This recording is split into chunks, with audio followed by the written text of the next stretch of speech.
કે પોલીસ ભરતીમાં કરેલ તૈયારી બીજી કોઈ પરીક્ષામાં કામ લાગશે? હવે આ ગાંડાને પૂછવા જેવો પ્રશ્ન છે.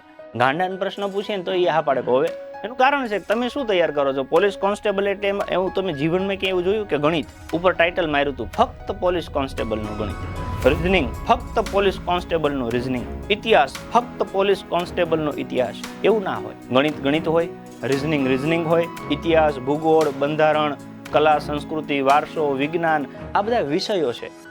અને ગુજરાત સરકારમાં તમે જે પણ પરીક્ષા આપશો એ દરેકે દરેક પરીક્ષામાં આ બધા વિષયો મોટા ભાગે 80 થી 90% સેમ છે. 5-10% ક્યાંક વેરિએશન આવે છે. ક્યાંક 2 વિષય વધારે કરવાના હોય તો ક્યાંક 2 કાઢવાના હોય. તો જે કોમન વિષય છે, માની લો કે ગણિત છે, રિઝનિંગ છે, ઇતિહાસ છે, ભૂગોળ છે, વારસો છે, બંધારણ છે, પંચાયતી રાજ છે, વિજ્ઞાન, રમત જગત, કમ્પ્યુટર, સામાન્ય જ્ઞાન, આ બધું કોમન છે જે આવનારી દરેક પરીક્ષામાં તમને કામ લાગશે. એટલે પોલીસ કોન્સ્ટેબલની તૈયારી તમને બીજે કામ લાગશે. આ સરકાર જેટલી પરીક્ષાઓ લે છે એ દરેકે દરેકમાં ગેરંટેડ કામ લાગશે. પ્રશ્ન એ છે કે શું આપણને આવડે છે? માની લો કે આપણને ગણિત નથી આવડતું તો પોલીસમાં એકમાં નહીં, એકેમાં મેળ નહીં પડે, કેમ કે ગણિત બધામાં છે. આપણને રિઝનિંગ ન આવડતું હોય તો ખાલી એક કોન્સ્ટેબલ નહીં, એકેમાં મેળ નહીં પડવા દે. જો આપણને બધું આવડતું હશે તો બધામાં મેળ પડશે.